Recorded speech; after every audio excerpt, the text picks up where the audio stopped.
for more reaction to what has unfolded in the last hour on Capitol Hill. Let's speak with Congressman Tim Ryan of Ohio. Congressman, good to have you with us. Good to be with you, Ed. Do you think this is what the people of Ohio want? No, they want stable government, and we just can't seem to get it from the Republicans. I mean, we've got a group of extremists, Ed, that are really running the shop down here. We can't get a bill just to fund the Homeland Security. We have the Prime Minister of Israel coming next week. There's going to be a lot of diplomats here, and we're going to shut down the Homeland Security. And we're in this, rat race here where it's 2 weeks, 3 weeks, 3 weeks more. You can't run an operation like this. It's ridiculous. How committed were the Democrats not to move on this bill tonight? Were there some in caucus that said, all right, let's do the 3 week? Was there much of an argument amongst the Democrats to go down this road?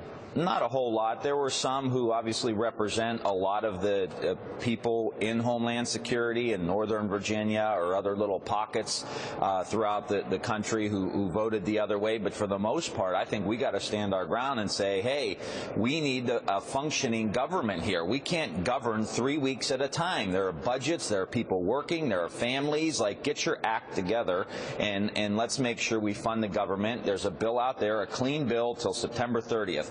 This is about arithmetic, Ed. John Boehner does not have the votes in his own caucus. There aren't the votes in the Senate to do what the Tea Party people want. There's a Democratic president in the White House. They're not going to get everything they want. This is about arithmetic and figure out, what you can get done, get as much as you can, and make a deal that moves the ball down the field.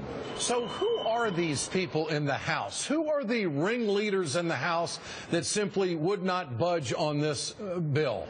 There's about 50 members. It's your Republican Study Committee. It's your most extreme conservative members of caucus, ideological, have said things in their congressional district against President Obama, so therefore they can't agree with anything that he wants. Even when he said, give me a 3 week bill, it's better than nothing. There were still members. Not to interrupt you, but this is still about Obama. I mean, this right down to these Tea Partiers in the House, these hardline conservatives, it's about not giving this president what he needs to protect the country. Right. It's about Obama. It's about immigration. It's about the CPAC conference that's going on up the street, cranking everybody up to be the most extreme conservative they can possibly be.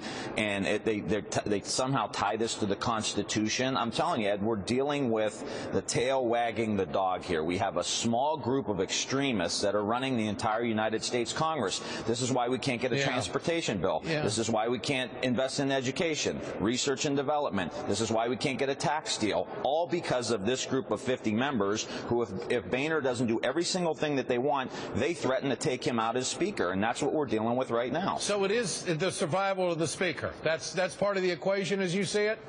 No doubt about it. I think there's probably meetings happening right now on Capitol Hill plotting how to take out Speaker Boehner from the Republican caucus. There's no question in my mind right now. So you think that there are moderate Republicans, if there's any left, certainly not the Tea Partiers that are thinking, maybe Boehner's not our guy.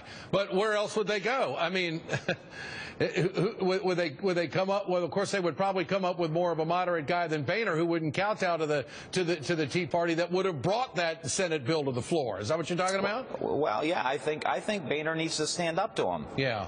I think Speaker Boehner has the votes of the moderates and the majority of the people in his caucus. He can withstand a coup, stand strong, bring these moderate bills to the floor, and maybe we could actually get some legislation. Maybe 30, 40, 50 Democrat votes for transportation bill. I mean, let's move the ball. Let's invest in the country. So quickly, Tim, is Boehner a Tea Partier tonight? We're going to find out. The clock's ticking. All right. Congressman Tim Ryan with us here on The Ed Show tonight. The drama unfolds on Capitol Hill. That's The Ed Show. I'm Ed Schultz.